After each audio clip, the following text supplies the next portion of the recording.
قلت يالله يا شافي جروحي والألم وجالي كربي وضيقي والهموم، يا من بسطته للبشر خير النعم والخافيات أنت تعلمها علوم. الحمد لك والشكر لما سيلك نهم، والسالة الوديان والمال والحضور، واسكى صلاتي حتى ما رعد التكم على النبي ضب المواجع والقسوم. يقول عاطف ما فاد الندم بعد المواجع والغلايب والهموم، من يوم ماجد من على الدنيا عزم واشتخر المظلوم من قبل العزوم. ماجد رحل وصار القلب داخله هجم، واصبح شهيد ماجد من العيب الشؤون. في داخل الديوان كان الضحية حكم، ذي ودع الدنيا وصار الوجع فينا جموم.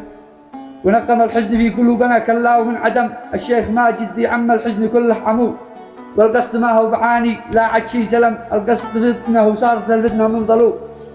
والله ربي لو قد ضلت والشر عم، فوق البري ذي قد كثر شره يحوم. مع الحلاقة رغم انه محترم، بذل امام الناس واصحاب عموم. كلفتكم الله يا منابع الشيم، عدشي مع البيت قدر من قبل الهجوم. تندن قضايا ذي تجاوزناها وتم، الاول هي حجة الديوان تقوم. 5 أوالي فوق سيارة حكم، والحكم لأهل البيت في وقت القدوم.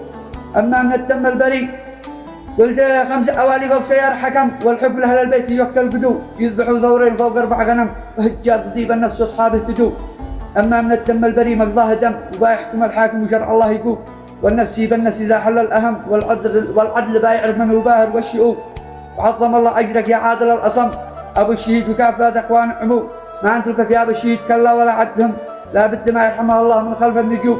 والسلام قادم في إشارة القلم، توقيع رسمي مننا حق الرسوم. نرفع البيضاء على رؤوس القمم، يوم العفاء يسوى 100 مليون يوم. يا عادل ابشر لا عاد تفكر شيء ولم، احنا معك ابشر في كل العموم. واصل مصيرك شد حيلك والمهم، والحق جاي والمحشش باينو. وما يقدر الله يرحمه رب الأمم، الله با يرحم ترابه والعظوم. وسكنه جنب النبي سيد الأمم، وظللها بالجو الرائع والغيوم. وبا يعصم الله قلب أبوه وأهله وعم، فالصبر لأن الصبر زوال الغموم. والخط نصلي حتى ما رعد التكم على النبي ضد المواجع والقسوم. صح لسانك.